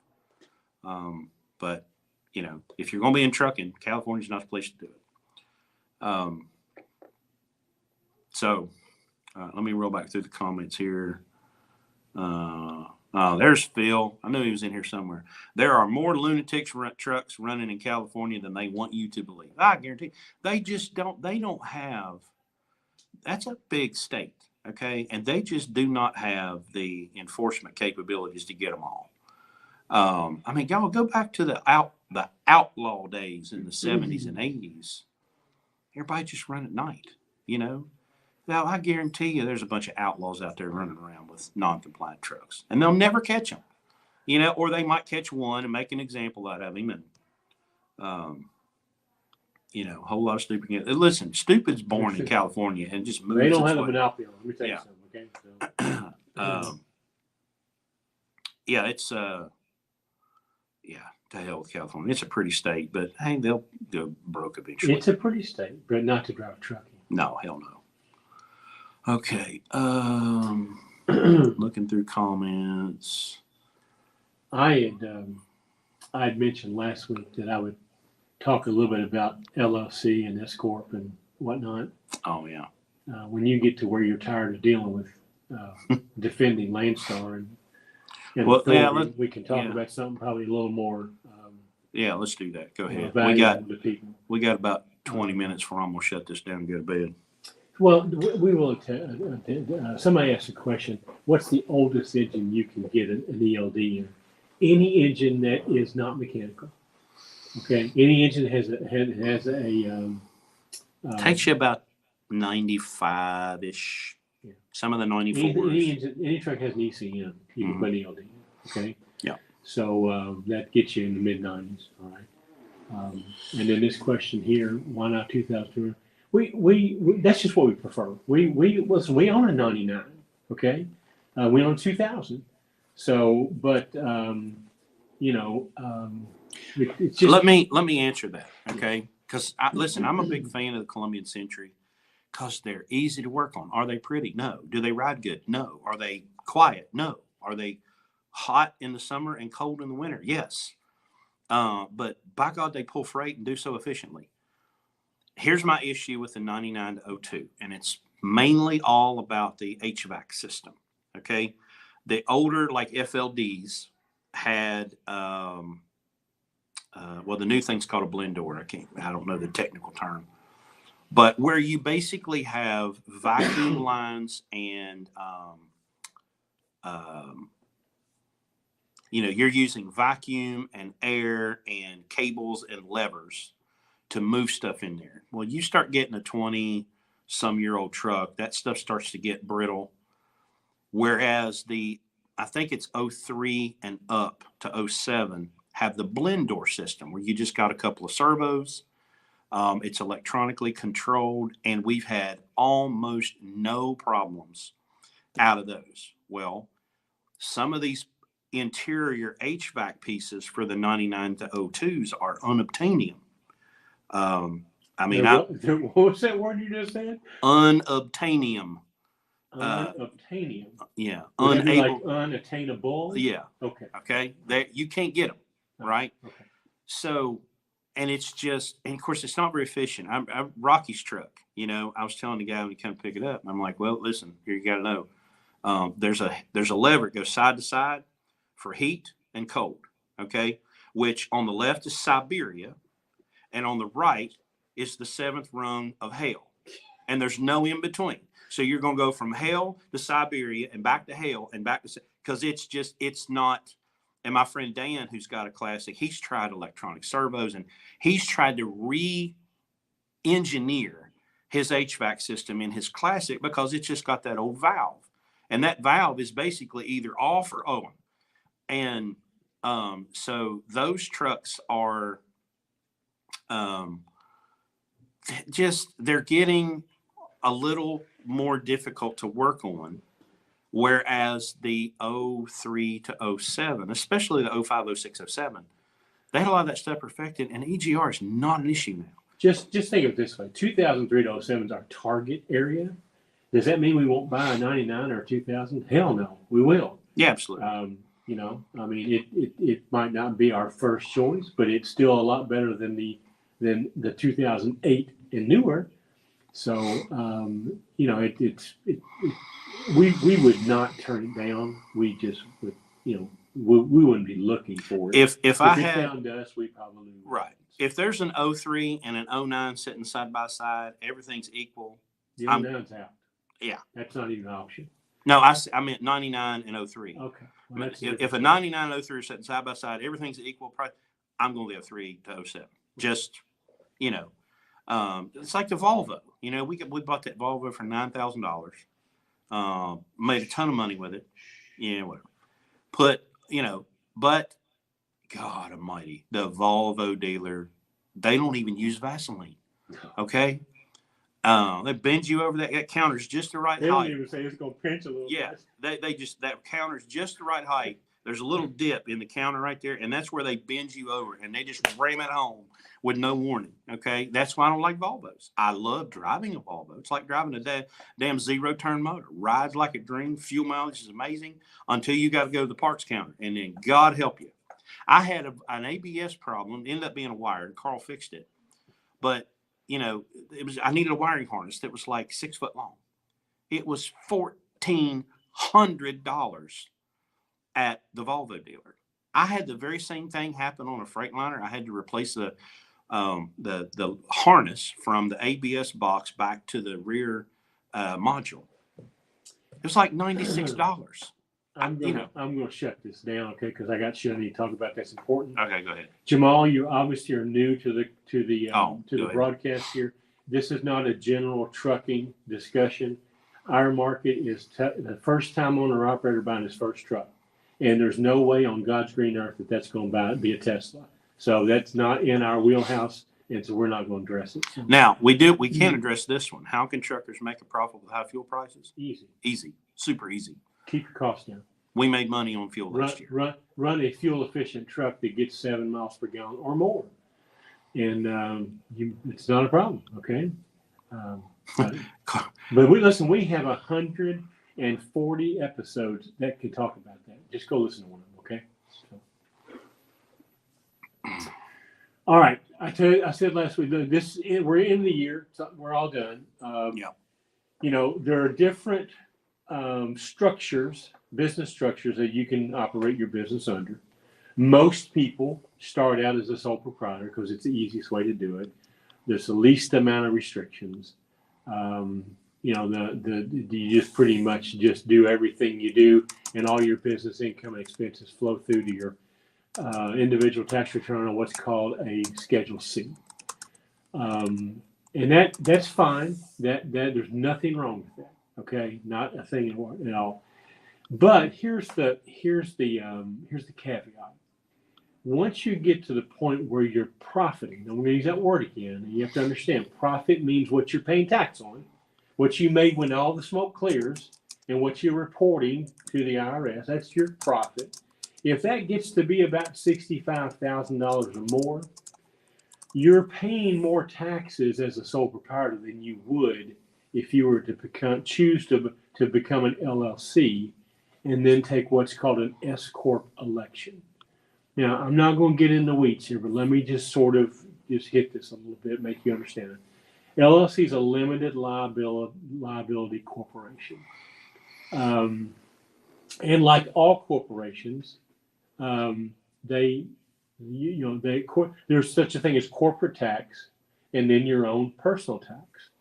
And if you just happen to start a corporation, you've got to pay the tax. The corporation's got to pay tax, and then whatever you took home as an individual, that's taxable too. So there's double taxation when you get into the corporate game. Okay, making the S Corp election eliminates the double taxation on LLCs. Now it does it on C Corp, but unless you're really, really, really big, there's no way you want to be a C Corp anyway.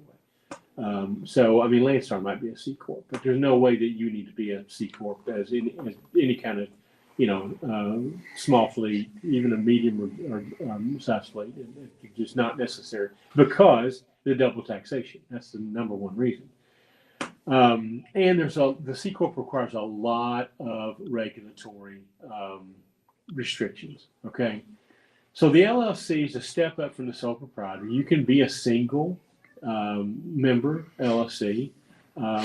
You can be a partnership LLC. It doesn't really, as long as all of you live in this country and there's not more than 100 of you, you're eligible to become an LLC. And the advantage there is that you can make this S Corp election, and now all the profit that the LLC makes can be funneled through to you individually at your individual tax rate, not the corporate rate. And there's no tax on the corporation whatsoever. It all flows to you. That's one advantage. The other advantage is when you become a corporation, one of the requirements is you must pay yourself a reasonable salary. As a sole proprietor, it doesn't matter. It all gets mingled together. You're going to pay tax on all of it anyway. But one of the advantages of being an S Corp is that you can pay yourself what's considered a reasonable salary by the IRS. And the description of reasonable is going to be, if you didn't do it and you had to pay somebody else to do it, what would that cost you? That becomes reasonable. Now that salary is going to be taxed just like you would work at the grocery store down the street. It's going to be you're going to have a payroll service. It's going to do the deductions on that. Your federal, your state, your local, all those things. So that income is taxed at the full 15.3% self-employment tax. Okay, but everything that your corporation makes over and above what you pay yourself on salary is only taxed at 50% of that self-employment tax, or 7.65. Okay. So I've got a slide here. Chris, how can I share? Will you help me share? You're on your computer. Yeah. I'm gonna just walk around there and help you. Okay. I've got a couple of slides that where are they at? They're right there. Okay. No, next one over. No. Yeah. And then you hit play and I'll go full screen. We're not normally in the same room, so normally we're having to do this over, 100, 250 miles. Okay. So here's the difference between the two, okay? As a sole proprietor, again, which most people do as a startup because it's easy to get going, doesn't require any kind of, you don't have to pay somebody to set up a corporation. It's easy setup. There's no cost. You're taxed on your 1040 with what's called a Schedule C. You don't have to have separate bank accounts. And you don't have to have, all the money's yours. So whether you pay your business bills out of your personal money or you pay your personal money, it doesn't matter. It doesn't matter. All the business income is taxed as ordinary income. Now, like I say, the downside of that is once you get above this magic number of 65,000 profit, you're now overpaying your taxes. Well, this contrasts the sole proprietor to an LLC subchapter S. First of all, it costs money to set it up. Not a lot. You can do it yourself, or you can pay somebody on the internet to do it for you. But it does cost something to get it done. It requires a corporate tax return, and those aren't always cheap, okay? Especially if you're not a very good bookkeeper. The more work the accountant has to do, the more they're going to charge you. So if you don't have books and you just take everything in there in a big box and drop it on a desk and run, you're going to pay money for that. If you want to teach yourself a little bit of bookkeeping and you take them, things that are organized and a lot of the entries already done, then that won't be as expensive as you think, okay? But here's where the differences come in. Now, as a corporation, you must have a corporate bank account. You cannot commingle the funds. You have to take money out. You have to pay yourself in payroll, okay? Or you have to pay yourself in dividends.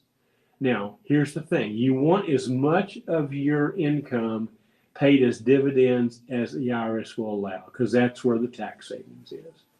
But one of the things that one of the things that can happen as an LLC is that the level of audit could go up because they realize that people are abusing this not paying themselves the reasonable payroll thing. And so that triggers an audit pretty quickly if you're not doing a reasonable thing. So, you can't really cheat this. You've got to pay yourself a salary. It's got to be reasonable. And then everything else you make is a dividend. Now, I'm going to, Chris, I need to go forward a slide. Here we go. Okay. So here's an example of the tax savings of an S Corp over a sole proprietor. Let's just say you pay yourself a reasonable salary of $1,200 a week. Okay. That's going to come to $63,000 a year. Now, if you're, a typical Landstar BCO is making 150 plus a year. So in this case, we're just using the lower end of that. If your business is making 150 grand in profit, okay, as a sole proprietor, you would have paid $23,444 of that as self-employment tax. But as an S Corp, and you pay yourself the $63,000 salary, only $87,000 that profit's going to be taxed, and only at half of the rate, and that would be $66,555 for a total savings of almost $17,000. $17,000, and all you did was make an election. So that's the power of this. But it does have cost, and it does have another tax return that you have to stay on top of, and so it's that's why the 65,000 is the threshold, because less than that, the cost of being an S corp is going to exceed your tax savings. But when you get to that level right there, you're going to save more, as you saw there. You're going to save way more in taxes than you are going to spend to be an S corp. So I promised you guys last year I would talk about that. Now let me explain some timing things to you. If you're an LLC right now and not elected an S corp, you would make your S corp election at the same time you create your LLC. But let's say that that you're existing, you've become an LLC, but you didn't take the S corp election. Okay, you've got 2 months and 15 days from the beginning of your tax year, which I'm assuming most of you guys are on a calendar year anyway. So you've got to, what does that make it? March 15th? Yeah. To make that election, and it would be retroactive back to the first of the year. So I wanted to bring that up at this point in time, because if you guys are making more than 65 grand, okay, it's in your advantage. It's to your advantage to become an LLC with an S corp. And the other thing is, if you're paying yourself a salary, that's already taxed. If you guys are LLCs right now and you're not making quarterly tax, payments, that's going to come back and bite you too, because if you didn't pay it as much as you paid the year before, there's a penalty on that and interest. So I'm going back to what I said earlier about being successful in business. Successful business people they pay their taxes. They pay their quarterly tax when they're due. So if that's been a problem for you, this might be a way of getting around that, because you're going to start paying yourself every month or every week or however you're going to do it, and tax that. And that way you're not holding the government. A big problem with guys that are in business is they think all the money they make is theirs. Right. And it's not. Okay, you're holding it, but it's not your money. And so doing it this way, you're paying as you go. And then your quarterly, by paying it in salary to yourself, your quarterly tax dollar amount deposit is going to be a lot smaller, because it's just going to be on your dividends. Cookie, can you change an EIN from one of these to the other? You don't have to change the EIN. You just have to elect. I think that's what he means. Change the EIN from one. Oh to yeah, the absolutely. The process, if you're an LLC now, you file I think it's called Form 2553. If you're not an LLC, you file a form. I think it's 8623 or 8263 to make that LLC be created, and you can make the election at the same time. Mm-hmm. So if you're not an LLC, you want to do form. I think it's 8623, 8263. If you are let me see. I've got it. I have it in front of me right here. If you are an LLC already and you haven't made the S corp election, it's form 2523. If you want to be in business and you are not talking 2553 and you're not talking to a CPA before you start it about this stuff, so that you have a basic grasp, your business is starting off on the wrong foot. You definitely need a good tax accountant. I highly recommend a CPA. A CPA and an accountant aren't the same. It's kind of like a real estate agent and realtor. CPA has a college degree and continuing education credits, and passes a very difficult board exam to become a CPA. I highly recommend that you find one of those. It's even better if you find one that knows something about trucking. That person will save you more than it costs you. Oh yeah. That your answer your question, can S corp absolutely an S corp, an LLC can be a single member LLC. That's not a problem. You can have up to 100 members, and it can be an S corp. Okay. Is there a tax penalty as an LLC election if I made less than Well, read it out Mm, because there's people on audio. Is there a tax penalty as an LLCS election if I made less in 2022 than I did in 2021? And the reason I made less would be because I took a lot of time. No. Now, if you didn't make 65,000 and you're not already an S corporation, I wouldn't do it this year. I wait and do it next year because it's going to cost you more to do it than you're going to save. But if you're already an LLC and you just make the S corp election, then yeah, you can do that. But that's not a problem. It doesn't matter what you did. You're changing the status of your situation from either a sole proprietor to an LLC or from an LLC to an S corp. But that there's no penalty to do that. No. But again, now let me say that I am not a tax accountant. I'm not a CPA. I'm not an expert at this, except I've just done it for a long time. But still, consult with your tax person. You've got time because you got till March 15th. But I would certainly recommend just think of it this way: everything you make over and above your salary that you're going to start paying yourself, you're going to pay half the self-employment tax on it than you are right now. Half. Okay. So, do you have guidelines how figuring out the CPA is worth any cent? I had a partner that was a CPA, so I mean, I got to know a lot about CPA and accounting and bookkeeping. I can talk to one and kind of tell, but if I were you, first I would just ask them right up front: do you have any clients in the trucking industry? If they don't, I would say, do you understand what the per diem is for the people in the trucking business? Because it's vastly different than any other industry. Mm-hmm. And if they don't know the answer to that, then I would either say, are you willing to study up to have my business? Or I would just go find someone else. Now, listen, there's big companies out here there's that 4-letter word company that does this, and they certainly have, I'm not a fan because I believe that you should be doing your own entry, your own bookkeeping. You'll learn more about your business by doing your own bookkeeping than you'll ever learn by letting somebody else do it for you.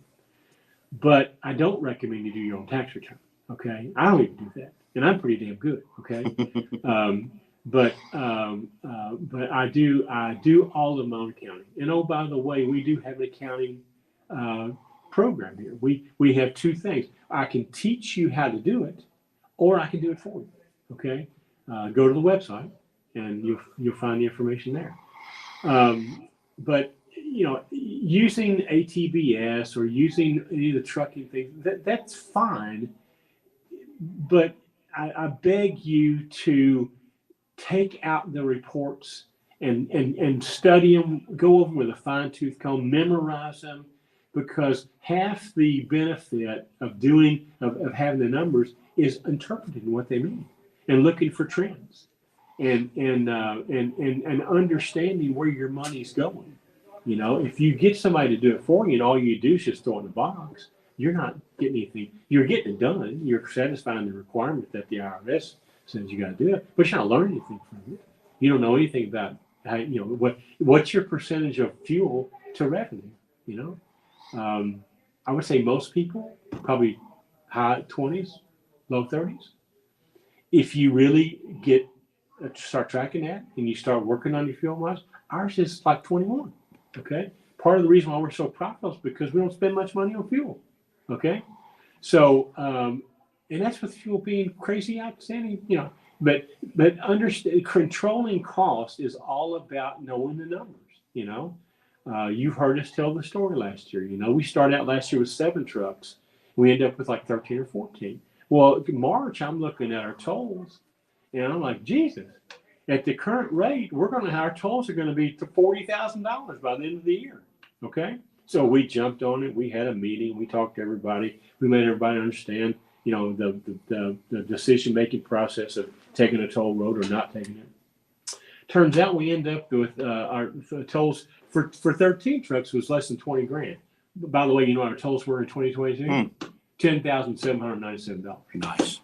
With all the trucks. So, but just knowing that. I mean, if you don't have an idea of what you're spending, how do you control it? How do you possibly cut the cost? going back to that original question, how do you make money in trucking? Controlling costs, okay? Not spending any more than you have to. And then finding areas where you can control the costs. That's what the numbers do for you. I do my accounting every Wednesday, okay? So every Wednesday, I know exactly what our numbers are. Now, I get it. First of all, I got the time to do it, and I'm kind of a numbers fiend. But if you did it monthly, it'd be okay, all right? The only problem with monthly is if you have a problem that's going on, it takes you 3 or 4 weeks to catch it. Yeah. I got a problem going on. I know about it in less than a week. So, what other questions, Chris? No, I think we're good. We're 2 hours and 5 minutes. I'll cut this CPA section out and post it as a separate video and put it on the channel. Okay. Everybody. Okay. We'll be back with you next Sunday night, 2100, as usual. I'm sorry, my brain's just shutting down. We've been in this room all weekend, and we've got a lot done. And I'm sleep deprived, probably still a little hungover, and I'm ready to drive home and go to bed. So everybody be good and be safe. We'll see you next week. Go check out the website. Have a look. Give us some feedback. See what you think. But we put a lot of information on there in the last couple of days. So some of you guys have been waiting for us to respond to your emails. Those will be coming now that we've got some. You'll be getting some things from us. So yeah, we got some lists to go through. So, all right, everybody. We'll see you next week. Thanks for watching. Yeah. Thanks, everybody.